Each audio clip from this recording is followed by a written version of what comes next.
All right, welcome back to Heads and Tails with me, Henry Faber. I'm one of the co-founders here at Opperden, and it's a real privilege today to have Will le Fleming with me. Will is the founding master, or is about to be the founding master. I don't know what we say yet. You're sort of you're coming into it. The founding master of Thomas's College, elect of Thomas's College, a brand new co-educational secondary school based in Richmond in London. And he's also currently juggling an awful lot because he's still head at the Abbey School in Reading.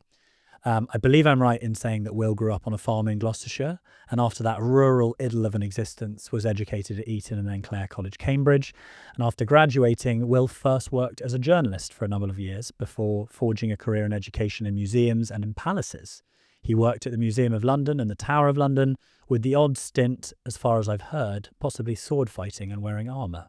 From Hampton Court and the glory of that great building, he moved to St Paul's School, a slightly less beautiful building, but a wonderful educational place.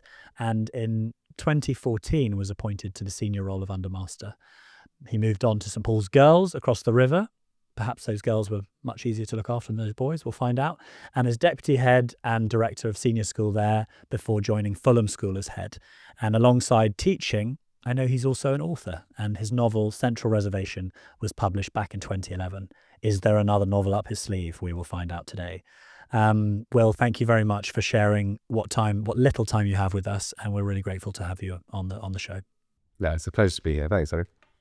You know we're mad about mentoring, so I always kick off with mentoring. Tell us your thoughts, your perspectives on mentorship, and your own experiences of mentors in your life. No, I think it's really important. I've always been a bit of a magpie. I love to pick things up from anyone I speak to, and it doesn't have to be anyone in education or particularly anyone with a senior role. Honestly, I feel that if you go into conversations with an open mind, you're always going to learn something, no matter who you're speaking to. I've been lucky. I've worked with some amazing heads. Clarissa Farr and Mark Bailey spring to mind as two, very influential people who've guided my career. But one of the things I think is most powerful, this is something we did at the Abbey, and something I'd like to institute in every school I work in. We ask every member of staff, no matter their function, to spend at least one day a year in another school. And that's what I mean about being a magpie. You just go into another school, you speak to people doing the same work as you in a different context. And honestly, within 10 minutes, you probably learn more than you do from a lecture. And within a day, you learn as much as you can in a week of some courses, because you just see it and you feel it, and it triggers ideas and it prompts creativity, which is fantastic. So that's always been my approach, really. Peer mentoring, meeting people in similar areas, hearing what they've got to say, or indeed just getting out there in the world. And I think if your ears are reasonably open and you're chatting to someone, you'll probably learn something about how to do your own job from however they do whatever it is that they do. I always reflect that schools are a bit like submarines. Everyone gets on the submarine, deep dives and reappears about this time in the term. And any way you can avoid that, I suppose, and be experiential and get out there and avoid the bunker is probably a really positive thing, I would imagine, in this sector more than any.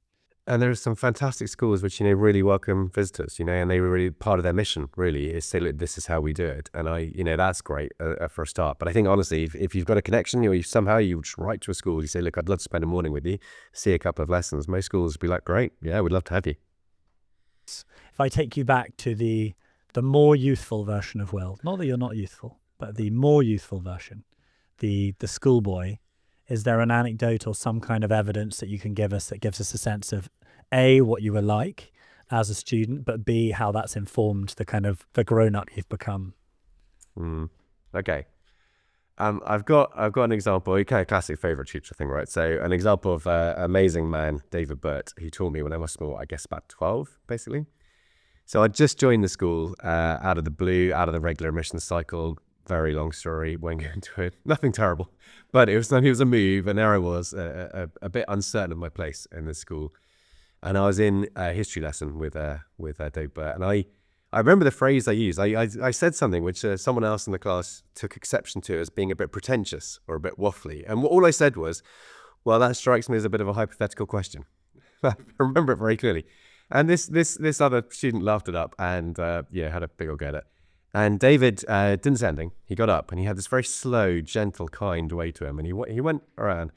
And I think actually from another room, or maybe just from a couple of room, he got out a paper bag which turned out to contain ceremonial lemon sherbets. And he came back to me and he gave me a lemon sherbet. And he said, you never be afraid if you're laughed at for expressing your opinions.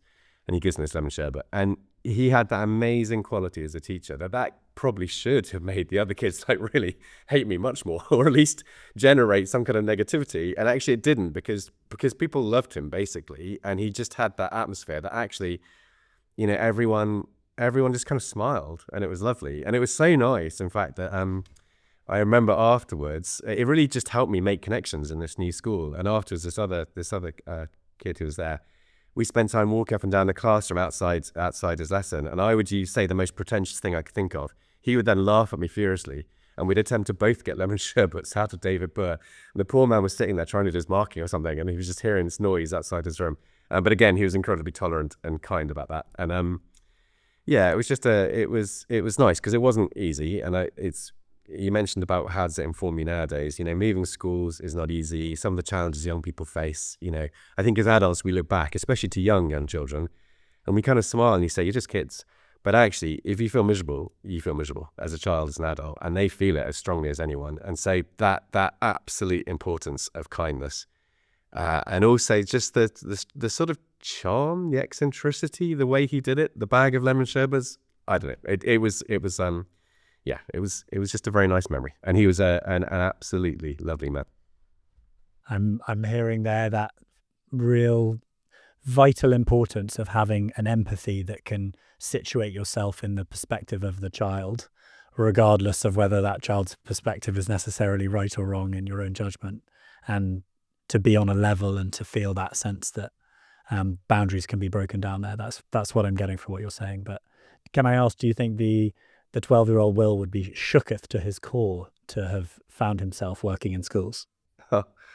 Yes, I think it's probably fair to say that not only the 12-year-old Will, but possibly quite a few of my teachers would be surprised to know that this is what I do for a living. I hope, with the exception that I was always like enthusiastic about ideas. Like I didn't always love lessons or teaching or learning or any of those things, but from that extent perhaps not. But yeah, in many other ways I think they might be taken aback.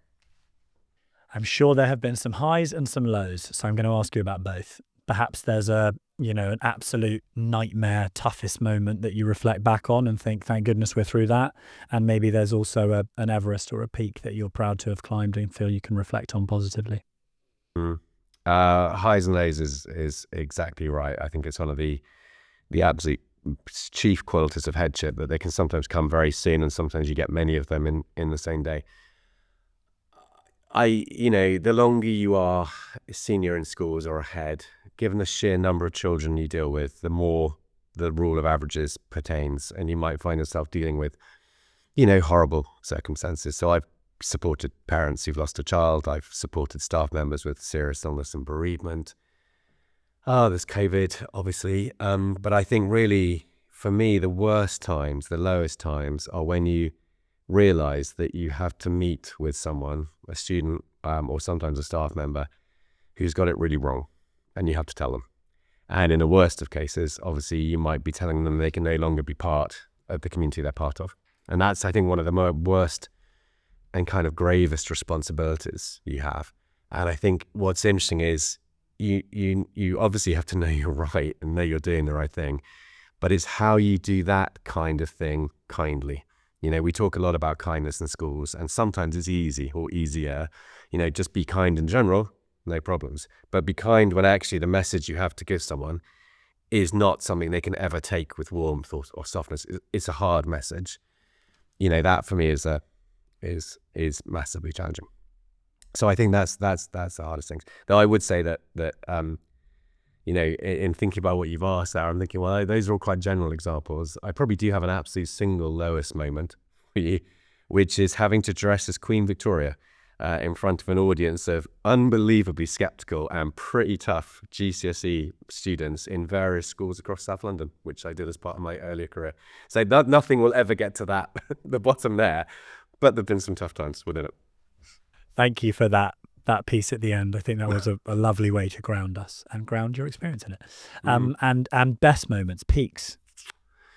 So I think, again, it'd be lots, right? Because it's any moment where in any small way you feel you've done something to help a child, especially pastorally, which has been my main experience in schools.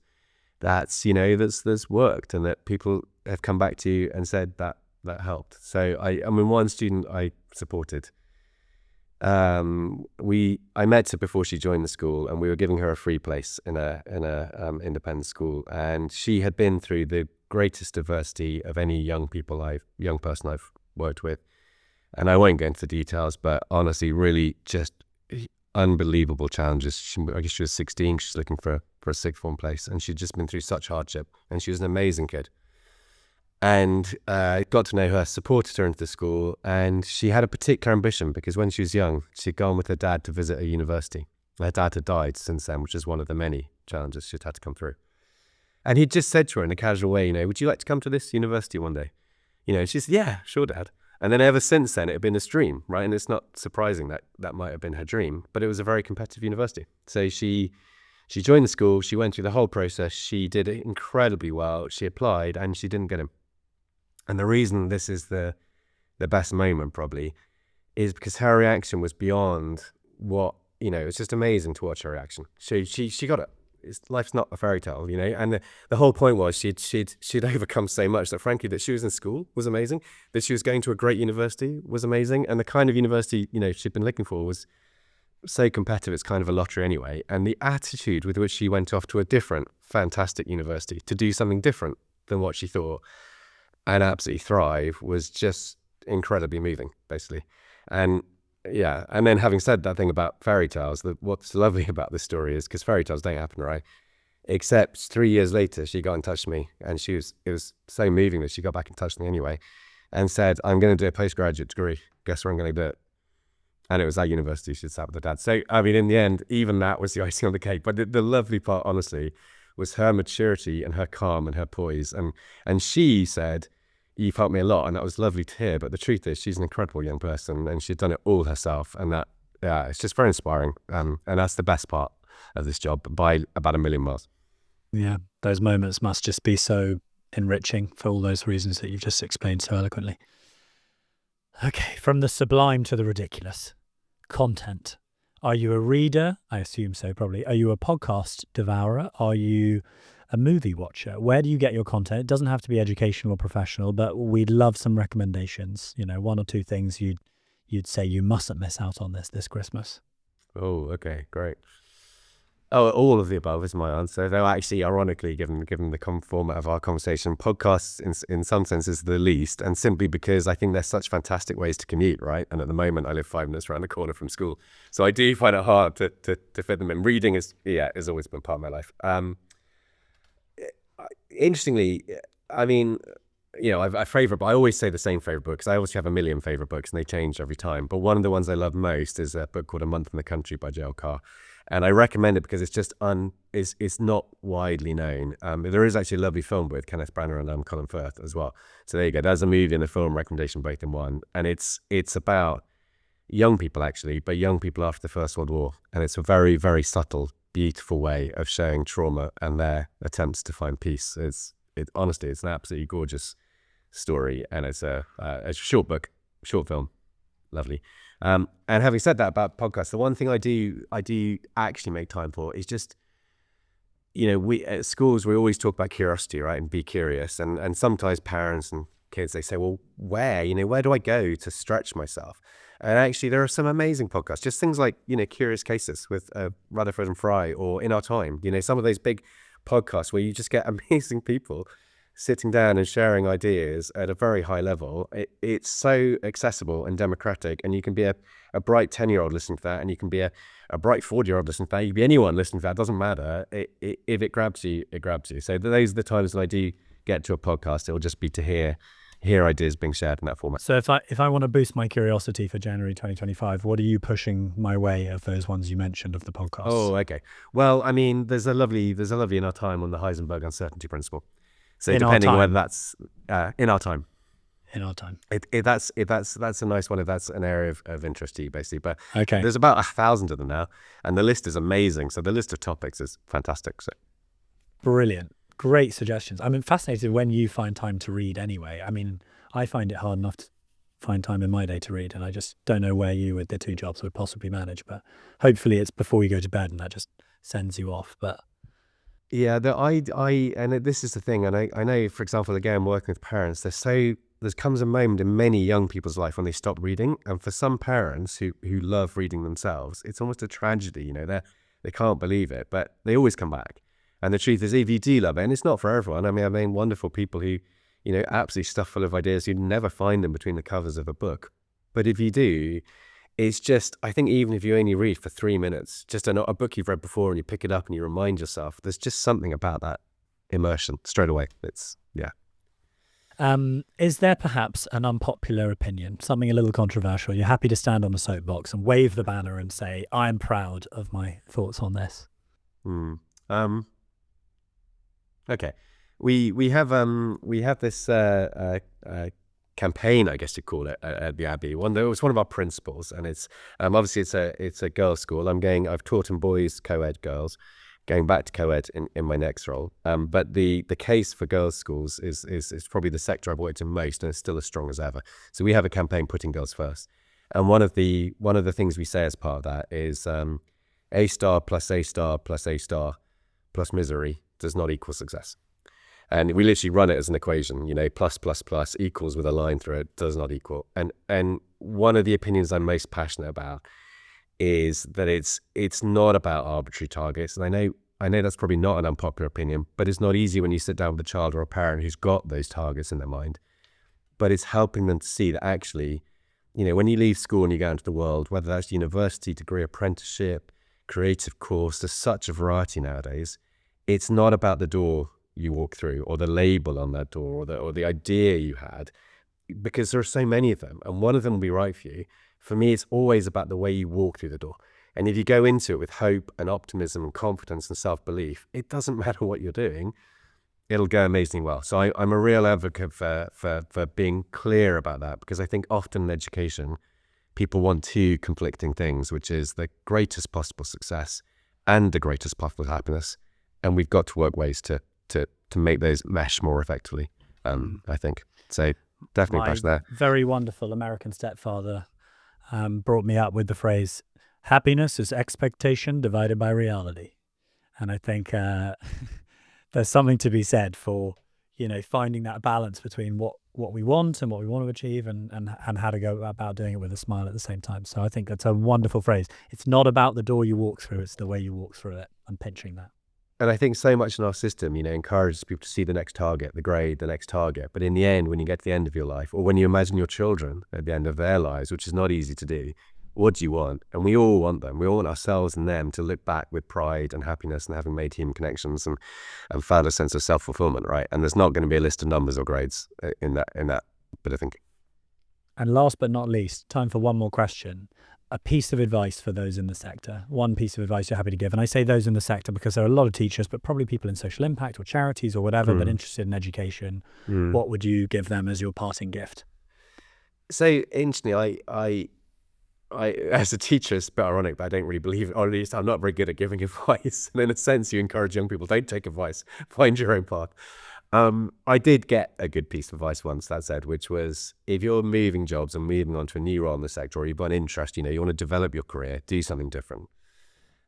Never go to a place or a job for what it might get you next or beyond, because you've got a plan in your head. Or if that's one of the reasons you're going, make sure you're going somewhere you just want to be for its own sake. So don't buy a vision of what happens in 5 years by doing something for 2 or 3 or 4 that you don't believe in, because then you'll have done something you don't believe in.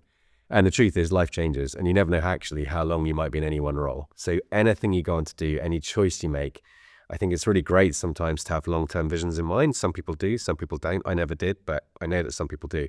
But it's just making sure that when you go, yeah, that's right for me, it's right for you on its own terms, and it will bring you rewards on its own terms. So my view has always been, never take a job unless it's something you can imagine yourself doing, for 10 years, even if you might only be there 18 months. Lovely. Well, on that note, you have provided great humor, good anecdote, you've been eloquent, you've been very generous with your time when I know that you have none, and we're grateful for it. I know this will be a really good source of wisdom for those who listen. So Will, thank you very much. We wish you every success for what time you have left at the Abbey and everything to come with Thomas's College in the new year or in the next year. And for now, a big thank you from us.